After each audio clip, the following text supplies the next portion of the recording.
You see, one thing that you need to understand is that Pakistan, since 1975, since even before pre-Soviet invasion days, ISI has been very active in Afghanistan. The fact is that ISI, Afghanistan has historically remained an integral part of Pakistan. It's not just lithium. The Panjshir Valley is full of emeralds.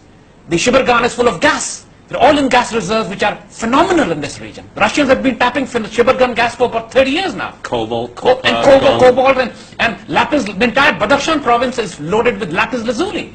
So it's not just lithium which has made a headline. But the point is that Afghanistan is a treasure gold mine worth trillions of dollars in any case. And of course, the location, geography of it. So there has always been scramble for Afghanistan. Why the Soviet Union came into it? It was not just for the geography of it. It was, of course, the natural resources. Then, of course, coming down to the warm waters. Again, the Americans have come in, not just for the natural resources, but other strategic objectives. So, point is, Pakistan will have to take the destiny in its own hand. We destroyed the Soviet Union. We have the capability to defeat and bury the Americans in Afghanistan. And Americans know this. Why? Because their supply line goes through Pakistan. So, whether we like it or not, Pakistan has a very strong stake in Afghanistan. And this stake has never been ignored by the Pakistani security establishment. Saying that ISI is involved or meddling in Afghanistan is a ridiculous statement in the sense that ISI has a strategic stake, Pakistan has a strategic stake, and we have always been in contact because of the Pashtun tribes that live on both sides of the border, and Taliban are Pashtuns. ISI does not have any strong contacts in Tajiks, Uzbeks and Hazaras. The fact, because those communities don't exist in Pakistan in terms of Pakistani nationalities.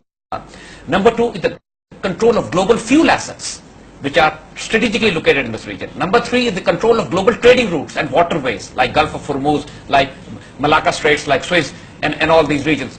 Number four is destruction of the concept of political Islam. And number five is containment of Russia. Number six, containment of China. All these strategic objectives can only be achieved by coming into Afghanistan, the heartland of the Muslim Central Asia. And by being here, you are closer to Iran, you're closer to Pakistan, you're closer to China, Xinjiang, Muslim regions, you're closer to Central Asia. And you're controlling the fuel corridor, you're controlling the axis where the political Islam is at its best.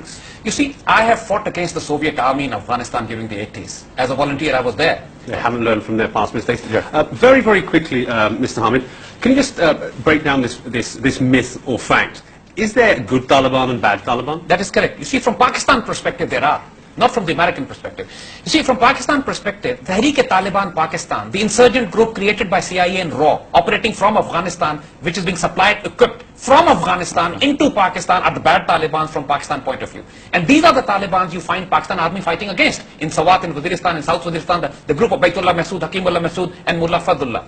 The good Taliban, from Pakistani point of view, are those Afghan resistance, which are fighting against the NATO and the Americans, but not against Pakistan. Pakistan is not supporting them, but Pakistan is not fighting against them as well. See, Americans want Pakistan to go on a head-on clash with the Afghan Taliban as well. And this is what Pakistan is resisting, because Pakistan naturally has to hedge its bets for the future.